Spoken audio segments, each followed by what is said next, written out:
I heard the news while standing in line for coffee. Two women behind me, gossiping like they held the town's pulse in their throats.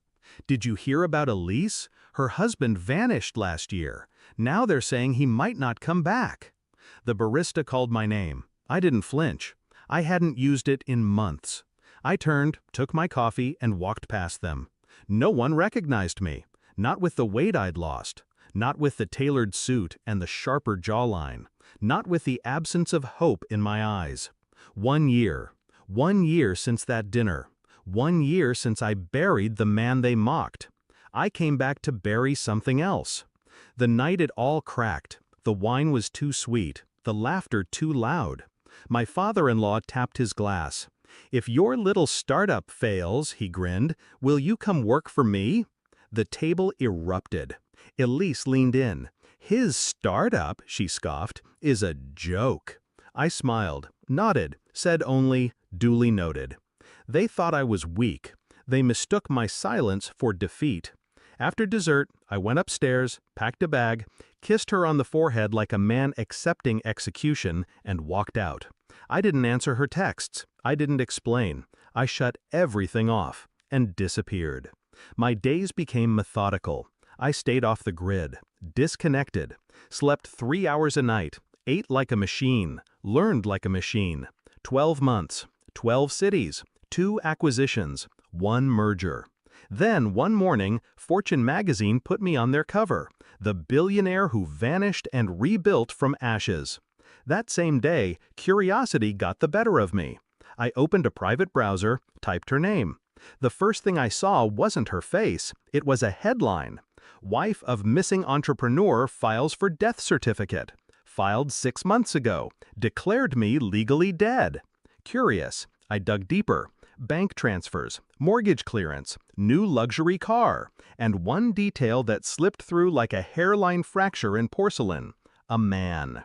Same face, different photos, different cities. He wasn't new. He'd always been there. Always too friendly at barbecues. Always the last to leave.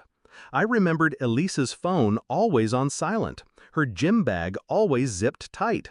There were clues. Always had been. I just hadn't wanted to see them. I didn't call her. I called the lawyer. Had him set up a meeting under a pseudonym. Booked a private room at the country club. Sent the invitation with embossed stationery. She walked in like she owned the place. Red lips, diamond earrings, black silk, widow confidence. I didn't say anything.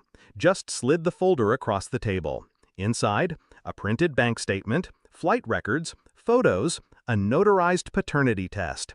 Our child was not mine. She'd filed for his name to be added to the birth certificate. She went pale. 1 blink. 2. "Who are you?" she whispered. I leaned in just enough.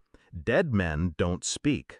She tried to reach for my hand. I pulled it away like it was made of glass. She cried. Quietly, like it was rehearsed. I didn't move. Didn't breathe. Just watched her unravel. The funeral was scheduled for next Tuesday. My funeral. She'd planned a memorial at the lake house, a eulogy, a press appearance, the final step in cashing out on my disappearance. I moved it up by 1 day, quietly. The priest was confused but complied. She arrived with the man, hand in hand, only to find an empty coffin and me standing beside it. The guests stared. Gasps, whispers, cameras clicked. I didn't say a word, just handed her the signed rescission of death declaration, filed, public. She turned to the man beside her, but he'd already backed away, face flushed, eyes wide. She was alone, naked in a crowd of people she thought she controlled. I didn't raise my voice, didn't gloat, didn't need to.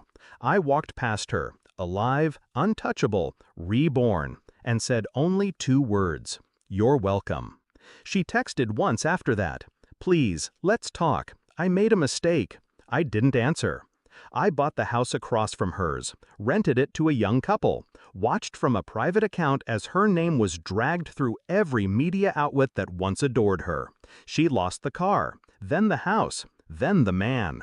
And I kept building. Not out of anger, out of clarity.